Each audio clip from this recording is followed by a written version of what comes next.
Hello বন্ধুরা, কেমন আছো? আশা করি সবাই ভালো আছো। কালকে দুপুরের ভিডিও। সবাই দেখো সিমনি বাসে যাচ্ছে। তো আমিও রাস্তা থেকে যাচ্ছিলাম, তাই ভাবলাম যে তোমাদের সাথে একটু শেয়ার করি। কালকে কারা কারা গেছো সিমনি বাসে, আর কারা কারা গেছো তারকেশ্বর একটু জানিও বাবার মাথায় জল ঢালতে। তো আমি যেহেতু বান্ধবীর বাড়ি যাচ্ছিলাম, এর জন্য রাস্তা থেকে প্রচুর লোক যাচ্ছিলো। তো আমি ভাবলাম একটু ভিডিও করে রাখি। এটা দুপুর বলতে 4টে, 4:30 দিকে আর কি। দেখো, আমার বিচ্ছির কথা শুনে আবার যেন কমেন্ট করে বলে দিও না যে তুমি কবেই বা সুন্দর ছিলে। আমি সুন্দর নই, তবুও নিজের কাছে সুন্দর লাগে। আজকে সেখানে নিজের কাছে অনেকটা আলাদা মনে হচ্ছিলো, যার কারণে আর ভাবছিলাম যে ভিডিওটা আজকালের লেট করে দিতে চাইনি, তবুও কষ্ট হচ্ছিলো। তারপরেও তোমাদের সামনে ভিডিওটা মানে শেয়ার করলাম, যাতে তোমরাও একটু দেখতে পারো। আর যদি যে ভিডিওটা যবে করেছি সেদিনই যদি দেখতে না পারো, তো পরে দেখেই বা কী মজা পাবে, তাই না? তো দেখো, পাথরের মধ্যে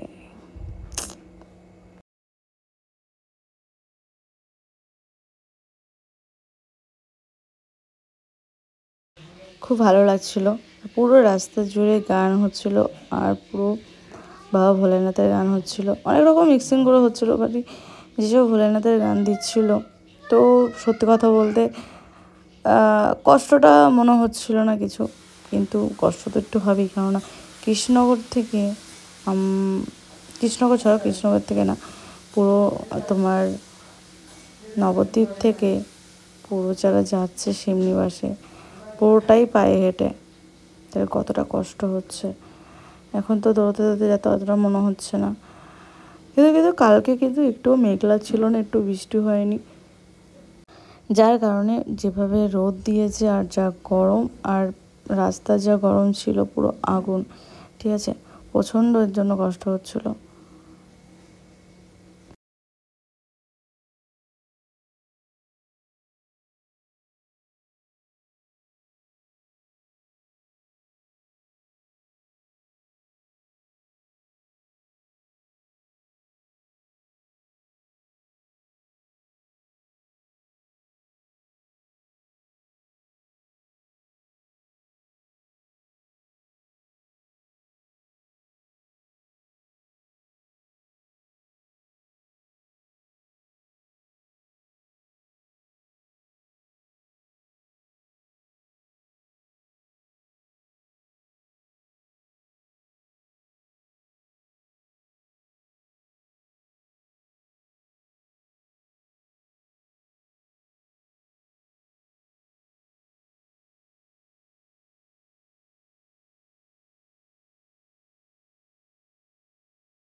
তো বন্ধুরা, দুপুরের ভিডিওটা এই পর্যন্তই।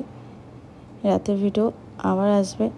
জানি ভিডিওটা দিন আর রাত দিয়ে করেছি দেখে অনেকটা লং হয়ে গেছে। তো যারা বাবার ভক্ত, স্কিপ না করে ফুল ভিডিওটা দেখো, তোমাদের অবশ্যই ভালো লাগবে। অনেকটা রাস্তা পেরিয়েছি আমরা। যখন বেরিয়েছিলাম রাতে, তখন একদম আমরা ভিডিও করিনি, একদম অনেকটা বেরিয়ে এসেছি। যখন অর্ধেক রাস্তা, অর্ধেকটাও কম, তখন যে ভিডিও স্টার্ট করেছি।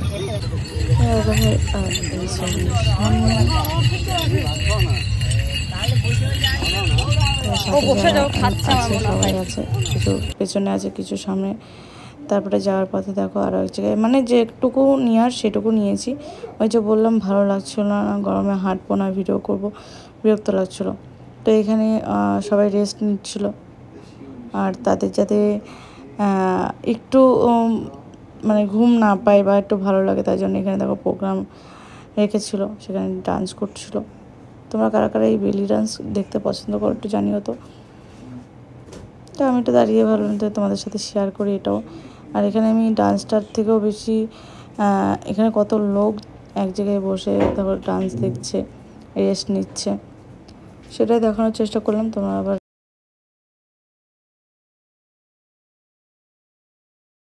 তো বন্ধুরা দাঁড়িয়ে থাকলে দাঁড়িয়ে থাকতে হবে, তাই এখানে প্রোগ্রাম ছেড়ে এটা চলতে থাকবে, আমরা এগোতে থাকি। তো ওখান থেকে বেরিয়ে আসলাম আর দেখো পুরো ঘেমে পুরো স্নান হয়ে গেছি। প্রচণ্ড কষ্ট হচ্ছিলো, পায়ে ব্যথা করছিলো অনেকটা পথ চলার পরে, কিন্তু কিছু করার নেই, হেঁটে তো যেতে হবেই। আর সত্যি কথা বলতে তখন দাদা সেভাবে প্রোগ্রাম ছিল না যাবে বলে, তো আমার কষ্ট হবে বলে ও আমার সাথে গেছিলো।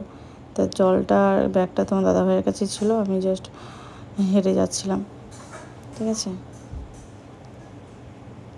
তো দুজনে যখন গেছি, তো শিবনী মাসের অনেকটা দূর থেকে লাইন পড়েছিল, এই যে লাইন, সেটা তোলা হয়েছিল না, আমি কাছে এসে একেবারে তুলেছি। দেখো এটা গেট, শিবনী মাসের যে বাসের রাস্তা করেছিল তার সামনে ঢুকতেই আর কি অনেকটা মানে 1-2 ঘন্টা ধরেই লাইন দাঁড়িয়ে ঢুকতে পেলাম, ঠিক আছে। আর সেভাবে ঘড়ি দেখিনি, হয়তো বেশি ছাড়া কম হবে না, তবুও দেখো মানে বাবার একটা টানি অন্যরকম, কত কষ্ট করে তবুও ক্লান্তি ভাব নেই, বুঝছো।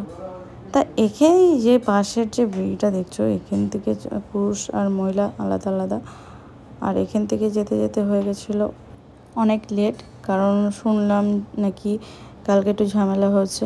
যাই হোক, অনেক কষ্ট করার পরে ফাইনালি মন্দিরের দর্শন পেয়ে গেছি। আর লাইন দেখো, ছেলেদের একটা জিনিস আমার প্রচণ্ড খারাপ লেগেছে, ছেলেদের আগে চলে যেতে দিচ্ছিল। কালকে প্রবলেম হয়তো মেয়েদের জন্যই হয়েছিল, তার কারণে মেয়েদের ছাড়ছিলই না। এই জিনিসটা দেখো, সবাই নবদ্বীপ থেকে হেঁটে এসছে, পুরো রাস্তাটা সবারই কষ্ট হয়েছে, একজনের জন্য সবার তো এভাবে কষ্ট দেওয়াটা উচিত হয়নি, তাই না।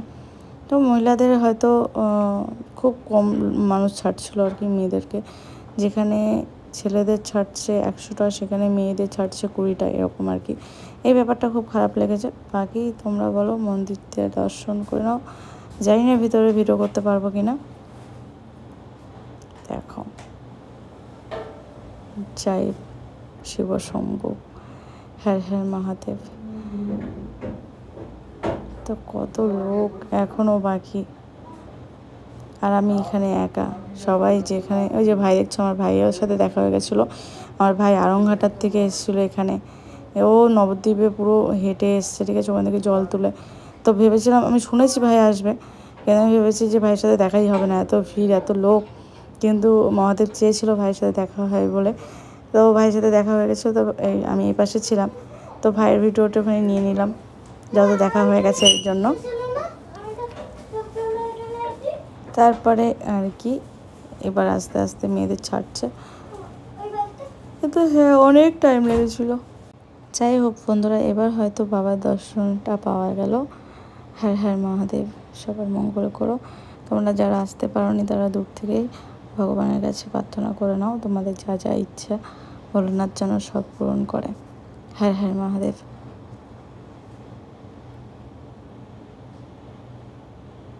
তো একটুও দাঁড়াতে দিচ্ছিল না গাইজ, কিন্তু বাবাকে যখন এভাবে জল দিয়ে স্নান করানোর পরে যখন এই যে বাবাকে ছুলাম, মানে সব ক্লান্তি যেন কোথাও যেন উধাও হয়ে গেল।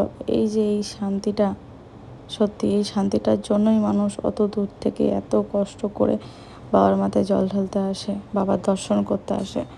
তো জল ঢালা হয়ে গেছে, আমি বেরোনোর পালা। তো ভিডিওটা কেমন লাগলো অবশ্যই জানিও, আর কমেন্ট বক্সে হর হর মহাদেব বলতে ভুলো না। এখনও বন্ধুরা কত মানুষ বসে আছে। ভিডিওটা অনেক লং হয়ে যাওয়ার ফলে অনেকটা কেটে কেটে কেটে কেটে দিতে পেরেছি তোমাদেরকে। থ্যাংক ইউ সো মাচ ভিডিওটা দেখার জন্য। তো আমি যাবো এখন বাড়িতে, ভিডিওটা এখানে এন্ড করলাম। সবাই ভালো থেকো, সুস্থ থেকো, টাটা।